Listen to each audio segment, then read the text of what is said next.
This is a quick start guide for Adobe Premiere CS5, just to show you how to get started. So you click on New Project here, and you can call it whatever you want. I'll call this Project X. Great move if you haven't seen that. And away to get started, I'm just going to make it a standard type of video, a PAL version for Australia, but you can select all different types of video versions and click OK. Now what will open up is a variety of windows. The one that you have selected has a yellow border around it, and as you can see, if I select in each of these windows, the border will change colour. I'll just go through them in order. This project box here shows you all the video that you've imported to use, whether you use it or not, and it still stays on your hard drive unaltered. It doesn't matter what you're doing here, it's unaltered, so it's quite safe. This window here is used for auditioning clips, audio or video, before you put them on your main timeline to see if you want to use them, and also to mark in and mark out what bit of video or audio you actually want to use.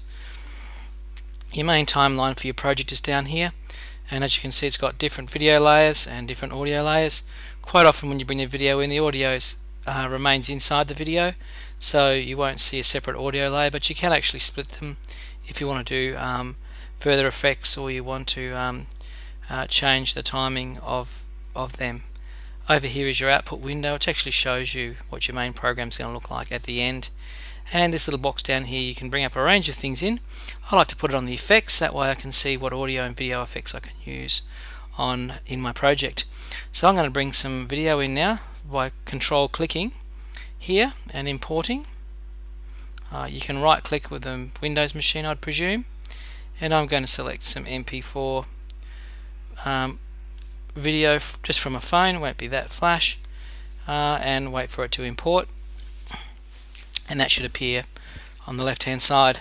Now let's just have a quick look. You'll see a little thumbnail of that looks like a cat, and some building photos here. I'm going to just audition them and have a look what they are, so I'm going to drag them over here and click play,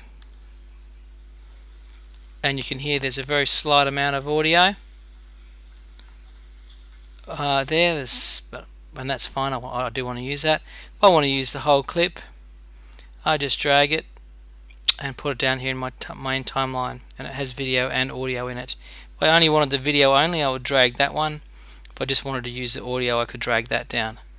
Let's have a look what else I've got here.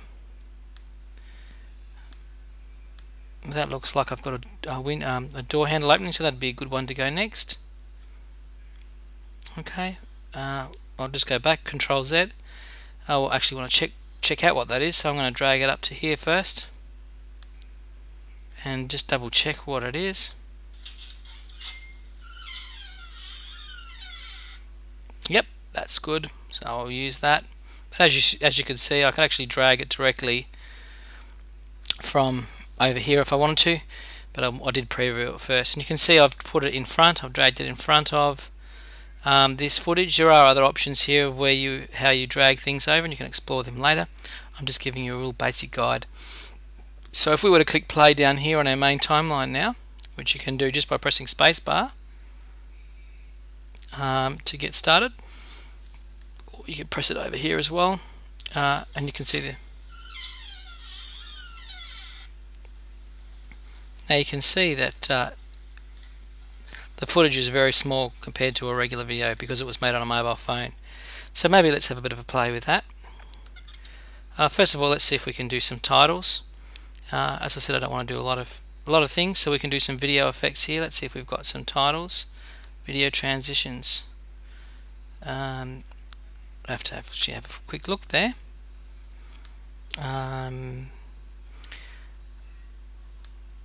What I might like to do actually is try and make those videos a bit larger. So if I click on one of these here, and I'm going to see if I can stretch it.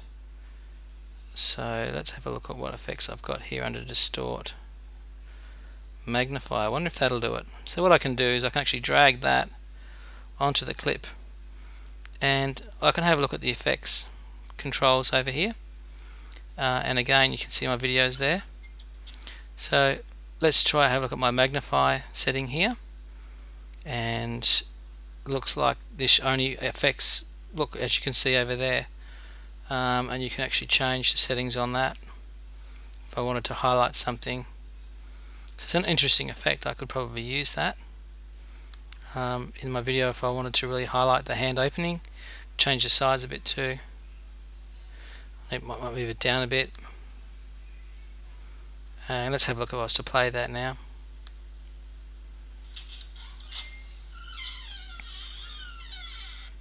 And as you see, it only exists on that particular clip. And as you'll notice, that clip really should come after the other clip. So let's just move both of them now. Move them along. And now I've added that effect actually to the video. But there are plenty of other effects you can do here. Obviously that's not the one I'm looking for. So you'd have a look around here to find out, is there a way I can actually make that video look a bit larger? Obviously it would be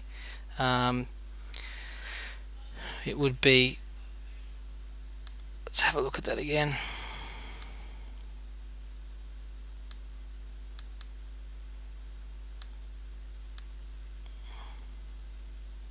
It says I've got multiple clips selected, so I only want to click one.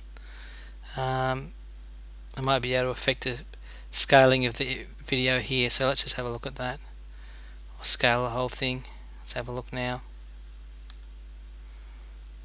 Okay, that's a lot larger, and that's actually a preset. I didn't have to bring that effect in, it was already in there.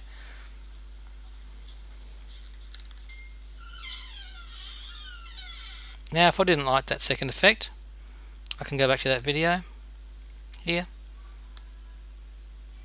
and that magnifier, I can just click delete on that and it will disappear. So if I play my video again,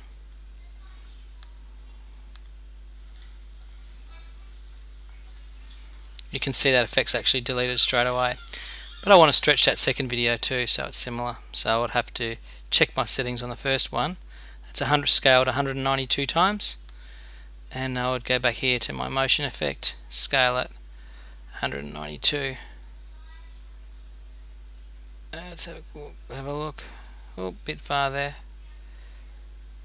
And let's have a click play now. I'll move it along a bit there and start. Let's click play again.